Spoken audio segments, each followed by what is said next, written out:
बिस्मिल्लाहिर्रहमानिर्रहीम। लोगों के सामने हाथ फैलाना छोड़ दो। जो इंसान नमाज असर के बाद ये आयत 7 बार पढ़ता है उसका घर दौलत से भर जाता है। मोहतरम नाजरीन, जो इंसान ये आयत 7 बार पढ़ेगा अल्लाह पाक उसको वहाँ वहाँ से रिज्क और दौलत अता फरमाते हैं जहाँ से उसने कभी सोचा भी नहीं होता। मेरी वो बहन और भाई जिनके घरों में बहुत ज्यादा गरीबी है, घर के माली हालात खराब हैं, घर में रिज्क में तंगी आ चुकी है, घर में कहीं से पैसा नहीं आ रहा, जिनके हाथों में पैसा नहीं टिकता, जेब पैसों से खाली है और जिनको कोई बड़े से बड़ा पैसों का मसला दरपेश है और वो कहीं से मदद मांग रहे हैं लेकिन कहीं से उनका मसला हल नहीं हो पा रहा, तो ये वजीफा पढ़ लें, इंशाल्लाह उनके तमाम मसाइल हल हो जाएंगे। मोहतरम नाज़रीन, अल्लाह ताला ने इंसान को दुनिया में आजमाइश के लिए भेजा है और उन आजमाइशों में से एक आजमाइश मालो दौलत की कमी और गुर्बत है। लेकिन इस्लाम न सिर्फ इस मसले की हकीकत को बयान करता है बल्कि उससे बचने और निजात पाने के लिए भी वाजिया और मुअस्सर रहनुमाई फराहम करता है। कुरान मजीद और अहादीस नबविया में मोहताजी से बचने के कई रूहानी, अमली और अखलाकी तरीके बयान किए गए हैं जिन पर अमल करके इंसान दुनिया में इज्जत के साथ जिंदगी गुजार सकता है और आखिरत में सरखुरू हो सकता है। हमारा आज का वजीफा भी गुर्बत और तंगदस्ती में हाथ फैलाकर मांगने की बजाय एक आयत को 7 बार पढ़ने का वजीफा है कि जो इस आयत को 7 बार पढ़ लेता है अल्लाह ताला उसको किसी का मोहताज नहीं होने देता, और जो अल्लाह ताला के दिए हुए पर शुक्र अदा करता है तो अल्लाह ताला उसको मजीद अता फरमाता है, और जो सब्र से काम लेता है और इन वज़ाइफ को, इन अमाल को अपनी जिंदगी का हिस्सा बना लेता है तो अल्लाह ताला उसकी मोहताजी को दूर करते हुए उसकी हर ख्वाहिश को पूरा कर देता है, उसको माल दौलत रिज़्क वाफर मिकदार में अता करता है और उसको किसी के आगे हाथ फैलाने की जरूरत नहीं पड़ती। नाज़रीन, तमाम तारीफें और शुक्र उस ज़ात का जिसने हमें एक और दिन अपनी इबादत के लिए अता फरमाया। आज के इस अजीम दिन में अल्लाह रब्बुल इज़्ज़त का फजल हासिल करने के लिए और उसका शुक्र अदा करने के साथ साथ उसकी इबादत में मशगूल रहना चाहिए। उसकी इबादत करने के कई तरीके हैं। इंसान दिल में अल्लाह का जिक्र करके भी उसकी इबादत कर सकता है, जुबान से कलामात अदा करके भी उसकी इबादत कर सकता है, नमाज कुरान पढ़ कर भी उसकी इबादत कर सकता है, अल्लाह ताला की मखलूक की खिदमत करके भी उसके फजल का हकदार बन सकता है, क्योंकि मखलूक खुदा की खिदमत करना या किसी भूखे को खाना खिलाना यह भी इबादत में शुमार होता है। तो अल्लाह ताला की मखलूक की खिदमत, उसका जिक्र अज़कार, उसके नाम की तस्बीह करके अल्लाह ताला का कुरब हासिल किया जाए तो हमारा आज का वजीफा ऐसे ही एक आयत को 7 बार पढ़ने का अमल है जिसका विर्द करके उसका फजल और उसका कुरब हासिल करने का बहुत ही बेहतरीन वजीफा है। इस आयत को बताई गई तरतीब और तरीके के मुताबिक पढ़ने से इंसान की तमाम माली तंगदस्ती, रिज़्क के हवाले से परेशानियां, तमाम मुसीबतें, गुर्बत, दुख, दर्द सब दूर हो जाता है। नाजरीन, इंसान पर जो मुसीबत आती है, चाहे बीमारी की सूरत में हो, गुर्बत की शक्ल में हो, चाहे कारोबारी परेशानी हो, खानदानी लड़ाई हो, बड़ों का दुख और सदमा हो, हर किस्म की मुसीबत उसके गुनाहों की वजह से आती है। इसीलिए फौरन सच्ची तौबा करते हुए अल्लाह ताला से हमें माफी मांगनी चाहिए, क्योंकि अल्लाह ताला तौबा करने वालों से मोहब्बत करता है और तौबा करने वालों की परेशानियों और मुसीबतों का अजाला करके उसे खुशहाल बना देता है। नाजरीन, इंसान में गुनाहों और गलतियों की जानब रगबत का मैलान मौजूद है। इंसान को नफ्स गुनाहों में मुब्तला करने की कोशिश करता रहता है, जिसमें सलीम अल फितरत इंसान किसी गुनाह या गलत काम का इर्तिकाब करता है तो वो ये जान रहा होता है कि वो गलत काम या जुल्म और ज्यादती कर रहा है, वो रसूलुल्लाह सल्लल्लाहु अलैहि वसल्लम के तरीके की मुखालफत कर रहा है और अल्लाह के फरामीन से बगावत करके उसके कहर और गजब को दावत दे रहा है। यूं वो अपनी दुनिया और आखिरत दोनों को तबाह बर्बाद करता है, लेकिन उसके साथ शैतान के वार, ख्वाहिशात का गलबा, गुनाहों की आर्जी लज्जत, दुनिया की चकाचौंध, झूठी और खोखली इज्जत का नशा उसको गुनाह के इर्तिकाब की तरफ ले जाता है। गुनाह के इर्तिकाब के वक्त जब कभी उसका ज़मीर गुनाहों को छोड़ने का कहता है तो वो ये कहकर ज़मीर को खामोश करवा देता है कि अभी तो बड़ी उम्र पड़ी है, मैं अनकरीब तौबा कर लूंगा, और इसी तरह उम्मीदों और ख्यालात से दिल को बहलावे में रखता है और गुनाहों की गहरी दलदल में धंसता चला जाता है। दर हकीकत इंसान गुनाह के हक में नहायत खतरनाक है, उससे दुनिया और आखिरत दोनों बर्बाद हो जाते हैं और गुनाह का असर जिस्म में जहर की तरह सराहियत कर जाता है। नाज़रीन कराम, हजरत आदम अलैहिस्सलाम को जन्नत से निकाले जाने और इब्लीस के मलाउन होने की वजह भी यही गुनाह की नहूसतें थी। कौम नूह और कौम आद समूद को भी गुनाहों की वजह से अजाब से दो चार किया गया। गुनाहों के बेशुमार बुरे नुकसानात हैं। नाज़रीन, सिर्फ यही नहीं बल्कि गुनाहों के बेशुमार बुरे असरात और नुकसानात हैं जो इंसान के ज़हनी, जिस्मानी और रूहानी किरदार पर भी ज़ाहिर होते हैं। उसमें सबसे बड़ा नुकसान ये है कि गुनाहों के अर्तकाब की वजह से इंसान को नूर इलाही और इल्म अकल से महरूम हो जाता है।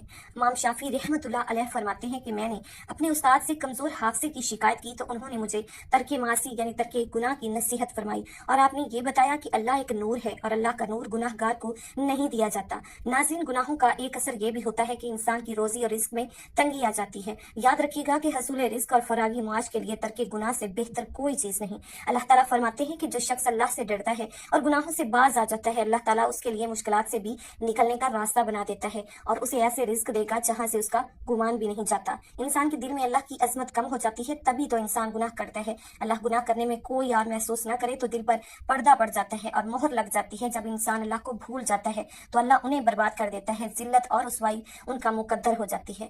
محترم ناظرین، اللہ بڑا بے نیاز ہے۔ جب بندہ ہر لمحہ اس کا محتاج ہے پھر وہ اللہ کے ذکر سے کیسے غافل رہ سکتا ہے؟ اور اگر غافل رہتا ہے تو یقین کریں اپنی جان پر خود ظلم کرتا ہے، کیونکہ اللہ تو اپنے بندے پر کبھی ظلم نہیں کرتا بلکہ لوگ اپنی جانوں پر خود ظلم کرتے ہیں۔ اس کا حال ایسا ہوتا ہے جیسے اس کے پاس تلوار تو موجود ہو مگر زنگ آلود ہو، گناہوں سے دل زنگ آلود اور مفلوج ہو جاتا ہے۔ نفسی امارہ برائی کا حکم دیتا ہے، وہ خواہشات اور گناہوں سے قوی دلیر اور درندہ صفت بن جاتا ہے، جبکہ نفس مر جاتا ہے۔ ایسا شخص دنیا میں بھی اور برزخ میں بھی مر چکا اور آخرت میں بھی اس کے لیے کوئی چیز نہیں۔ اگر وہ اللہ کو یاد کرتا ہے تو دل ساتھ نہیں دیتا، زبان ذکر کرتی ہے تو دل غافل ہو جاتا ہے۔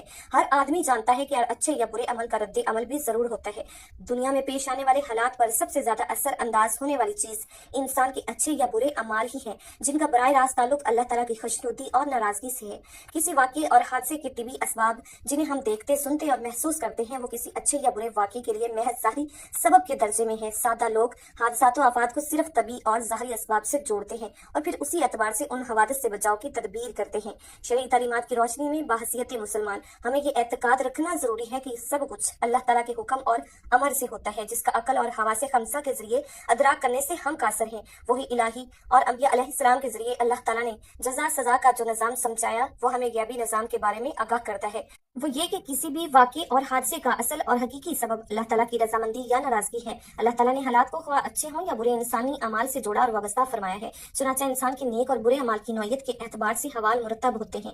صحت، مرض، نفع، نقصان، خوشحالی، غمی، خشکی، مہنگائی، امراض، زلزلہ، طوفان، سیلاب وغیرہ۔ ناظرین، یہ سب ہماری بدعمالی کا ہی نتیجہ ہوتے ہیں۔ ان سب احوال کے ظاہری اسباب کچھ بھی ہوں مگر حقیقی اسباب ہمارے نیک اور بد اعمال ہوتے ہیں۔ ناظرین، اسی طرح کی خوفناک واقعات انفرادی ہوں یا اجتماعی دراصل اللہ تعالیٰ کی طرف سے الارم اور تنبیہ ہوتے ہیں تاکہ انسان اپنے اعمال کا محاسبہ کرے اور کوئی اس کی غفلت دل کو جنبش دینے میں کامیاب ہو جائے۔ جب بھی میں کہتی ہوں اللہ تعالیٰ میرا حال دیکھ اور حکم ہوتا ہے اپنی نامہ اعمال دیکھ، دنیا میں پیش اچھے یا برے واقعات سے حاصل ہونے والا انسانی تجربہ بھی اسی پر شاہد ہے کہ ہمارے سارے لوگ اور قوموں پر اللہ تعالیٰ کی نافرمانی کی وجہ سے دنیا میں ہی مختلف قسم کے عذاب آئے۔ مثلاً کوئی مسک کیا گیا، کوئی زمین میں دھنسایا گیا، کوئی دریا میں غرق کیا گیا، طوفان کی نظر ہوا، اور ان تباہ شدہ عوام کی بستیوں کے کھنڈرات آج بھی اس حقیقت پر مبنی ہے۔ اللہ تعالیٰ نے قرآن مجید اور حضور علیہ الصلوۃ والسلام نے احادیث مبارکہ میں اعمال کی حسب نوعیت اور اس بات کو جیسے کرنی ویسی بھرنی کے مختلف پہلو اور طریقوں سے بیان فرمایا ہے۔ امت کو بدعمالیوں کے برے نتائج سے آگاہ فرما کر اصلاح کا حکم دیا،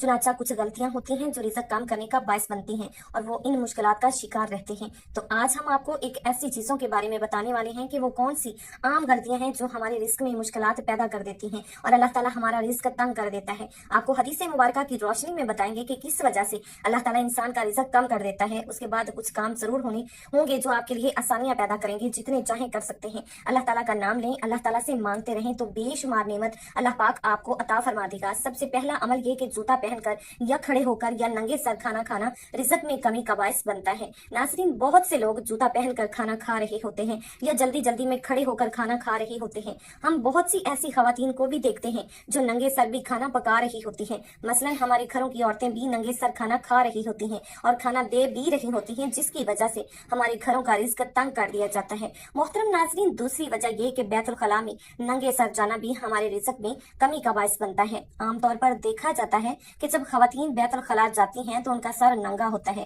یہی ننگا سر ان کے رزق میں تنگی کا باعث بنتا ہے۔ اس بات سے خواتین کو گریز کرنا چاہیے کہ اس سے رزق میں تنگی پیدا ہو جاتی ہے۔ ایک زمانہ تھا جب مہمانوں کو رحمت سمجھا جاتا تھا، مگر آج کل کے دور میں مہمانوں کو زحمت سمجھا جاتا ہے۔ یہ عادت، یہ سوچ، یہ خصلت بھی گھروں میں، معاشرے میں رزق کی تنگی کا باعث بن رہی ہے، بلکہ بن چکی ہے۔ تو ہمیں چاہیے کہ مہمان کو رحمت سمجھیں، کیونکہ مہمان اللہ تعالیٰ کی طرف سے رحمت لے کر آتا ہے۔ بعض چیزیں چونکہ شریعت میں تو ہیں، اس میں چونکہ ایسے مراحل آتے ہیں کہ ہر شخص اس کا متحمل نہیں ہوتا۔ ناظرین، یہ کچھ ضروری باتیں تھیں جو میں نے آپ سے عرض کی ہیں، آپ انہیں سمجھیں اور ان پر عمل کریں۔ محترم ناظرین، آج کا وظیفہ پیارے کلام پاک سے ایک ایسی آیت کے پڑھنے کا وظیفہ ہے کہ جو اس آیت کو صرف 7 بار پڑھ لیتا ہے تو اس کے جتنے بھی مسائل ہیں، بڑی سے بڑی مشکل ہو، بڑی سے بڑی پریشانی ہو، آپ کی کوئی بھی حاجات ہوں یا مرادیں ہوں، اس آیت کا وظیفہ پڑھ کر اللہ تعالیٰ سے جو بھی مانگیں گے انشاءاللہ تعالیٰ وہ آپ کو عطا کرے گا۔ آپ کو کسی کے سامنے مانگنے کی ضرورت نہیں پڑے گی، کسی کے آگے ہاتھ نہیں پھیلانے پڑیں گے۔ تو محترم ناظرین، اب ہم جان لیتے ہیں کہ آپ نے کیا وظیفہ پڑھنا ہے، کیسے پڑھنا ہے۔ ناظرین، عصر کی نماز नमाज के बाद बावुजू मुसल्ले पर बैठकर आपने सबसे पहले नबी करीम सल्लल्लाहु अलैहि वसल्लम की ज़ाते मुबारका पर दरूद पाक पढ़ना है। दरूद पाक आप चाहें तो मुख्तसर वाला यानी सल्लल्लाहु अला मुहम्मद पढ़ लें या सल्लल्लाहु अलैहि वसल्लम पढ़ लें, लेकिन याद रखिए कि अगर आप दरूद इब्राहिमी पढ़ते हैं तो ये ज्यादा फजीलत और ज्यादा अफजल वाला है। दरूद पाक पढ़ने के बाद आपने सबसे पहले अपने खास मकसद की नियत करनी है, और जब आप नियत कर लें तो फौरी तौर पर आपने औज़ु बिल्लाहि मिनश शैतानिर रजीम बिस्मिल्लाहिर रहमानिर रहीम पढ़कर वजीफे का आगाज करना है। मोहतरम नाज़रीन, लोगों के सामने हाथ फैलाना छोड़ दो। जो इंसान नमाज असर के बाद ये आयत 7 बार पढ़ता है उसका घर दौलत से भर जाता है। मोहतरम नाज़रीन, जो इंसान ये आयत 7 बार पढ़े अल्लाह पाक उसको वहां से रिज़्क और दौलत अता करते हैं जहां से उसने कभी सोचा भी नहीं होता। मेरी वो बहनें और भाई जिनके घरों में बहुत ज्यादा गरीबी है, घर के माली हालात खराब हैं, घर में रिज़्क की तंगी आ चुकी है, घर में कहीं से पैसा नहीं आ रहा, जिनके हाथों में पैसा नहीं टिकता, जेब पैसों से खाली, और जिनको कोई बड़े से बड़ा पैसों का मसला दरपेश है और वो कहीं से मदद मांग रहे हैं लेकिन कहीं से उनका मसला हल नहीं हो पा रहा, उन्होंने करना यह है कि सबसे पहले आपने दरूद पाक पढ़ना है। एक बार सवाब की नियत से मेरे साथ भी पढ़िएगा। बिस्मिल्लाहिर रहमानिर रहीम अल्लाहुम्मा सल्ली अला मुहम्मदिन व अला आलि मुहम्मदिन कमा सल्लैता अला इब्राहीम व अला आलि इब्राहीम इन्नका हमीदुम मजीद। अल्लाहुम्मा बारिक अला मुहम्मदिन व अला आलि मुहम्मदिन कमा बारकता अला इब्राहीम व अला आलि इब्राहीम इन्नका हमीदुम मजीद। मोहतरम नाज़रीन, नमाज असर के बाद ये एक खास आयत ये हज़रत पाक सल्लल्लाहु अलैहि वसल्लम की रोज़े रसूल की जालियों पर लिखी हुई है, और ये आयत अल्लाह तबारक व तआला की पसंदीदा आयत है। इस आयत को पढ़कर जो भी अल्लाह पाक से मांगा जाए वो मिल जाता है। आपने करना यह है कि जैसे नमाज असर अदा कर लें, आपने जाए नमाज पर बैठे बैठे आपने ये अमल करना है। आपने 7 मरतबा 7 टाइम आप कुरान पाक की ये आयत ला इलाहा इल्लल्लाह मालिकुल हक्कुल मुबीन, ला इलाहा इल्लल्लाह अल मालिकुल अल हक्कुल मुबीन, इस आयत को आपने 7 मरतबा पढ़ना है। 7 मरतबा इस आयत को पढ़ने के बाद आपने 21 मरतबा ये खास तस्बीह सुबहानल्लाहि व बिहम्दिही सुबहानल्लाहिल अज़ीम, ये जो 2 खास कलमे हैं ये अल्लाह तबारक व तआला को बहुत ज्यादा पसंदीदा कलमे हैं, और ये जुबान पर हल्के हैं लेकिन तराजू में बहुत ज्यादा भारी हैं। इन कलमों को पढ़कर जो भी अल्लाह पाक से मांगा जाए वो मिल जाता है। तो आपने 21 मरतबा सुबहानल्लाहि व बिहम्दिही सुबहानल्लाहिल अज़ीम आपने इसको पढ़ना है। अव्वल और आखिर आपने दरूद पाक पढ़ना है। अगर ये अमल आपने नमाज असर के बाद कर लिया तो यकीन कीजिए जो भी बड़े से बड़ा माली मसला होगा वो हल हो जाएगा। अल्लाह पाक आपके घर में गैबी बारिश अता कर देंगे और वहां से रिज्क मिलेगा आपको जहां से आपने कभी गुमान भी नहीं किया होगा, कभी सोचा भी नहीं होगा। तवज्जो और ध्यान से और दिल में अपने गुनाहों पर मलामत करते हुए सच्ची तौबा करते हुए अस्तगफार पढ़ना है। अस्तगफार पढ़ना है ताकि अल्लाह ताला आपके गुनाहों को माफ फरमा कर आप पर नजरे करम फरमाए और आपके रिज़्क की परेशानियां, मालो दौलत की तंगी को दूर फरमाए, ताकि आपको किसी के सामने हाथ फैलाने ना पड़े, किसी के सामने हाथ फैलाने की जरूरत ना पड़े, किसी से उधार मांगने की जरूरत ना पड़े। बंदों के सामने रुसवा होने से बेहतर है कि अल्लाह ताला की तस्बीह बयान की जाए, अल्लाह ताला को राजी किया जाए, क्योंकि जब अल्लाह ताला अपने बंदे से राजी हो जाता है तो वो उसको वो सब कुछ अता करता है जिसकी वो इंसान ख्वाहिश करता है। तो आपने अपने वजीफे को अपने गुनाहों और गलतियों कोताहियों की वजह से जायल नहीं करना। आखिर में अस्तगफार का जिक्र लाजमी करना है, उसके बाद दुरूद शरीफ पढ़ना है जितना वजीफा शुरू करने से पहले पढ़ा था। फिर अल्लाह ताला से अपने मकासद, अपनी ख्वाहिशात, अपनी मुरादों के लिए रो रो कर गिड़गिड़ा कर दुआ मांगनी है। इंशाल्लाह इस अमल, इस वजीफे से अल्लाह ताला आपको सब कुछ अता फरमाएगा, क्योंकि जब अल्लाह ताला को उसके कलाम पाक की उसकी आयात और खास तादाद में पढ़ा जाता है या उसका जिक्र और तस्बीह की जाती है तो अल्लाह ताला उस पढ़ने वाले बंदे की तरफ मतवज्जा होता है और फरिश्तों को हुक्म देता है कि मेरे इस बंदे की तमाम जायज ख्वाहिशात को पूरा कर दो। तो फरिश्ते अल्लाह ताला के हुक्म से उसकी तमाम परेशानियां दूर कर देते हैं और उसके लिए आसानियां पैदा कर देते हैं। उसको वाफर मिकदार में रिज्क अता किया जाता है, उसकी नस्लों को भी खुशहाल कर दिया जाता है। ए अल्लाह, ए रब्बुल इज्जत, ए सारी कायनात के शहंशाह, ए सारी मखलूक के पालने वाले, ए जिंदगी मौत का फैसला करने वाले, ए आसमानों जमीनों के मालिक, ए पहाड़ों समंदरों के मालिक, ए इंसानों जिन्नातों के माबूद, ए अर्शे आसम के मालिक, ए फरिश्तों के माबूद, ए इज्जत और जिल्लत के मालिक, ए बीमारों को शिफा देने वाले, ए बादशाहों के बादशाह, ए अल्लाह, हम तेरे गुनाहगार बंदे हैं, तेरे खताकार बंदे हैं, हमारे गुनाहों को माफ फरमा, हमारी खताओं को माफ फरमा। ए अल्लाह, हम अपने अगले पिछले सगीरा कबीरा सभी गुनाहों, खताओं और नाफरमानियों की माफी मांगते हैं।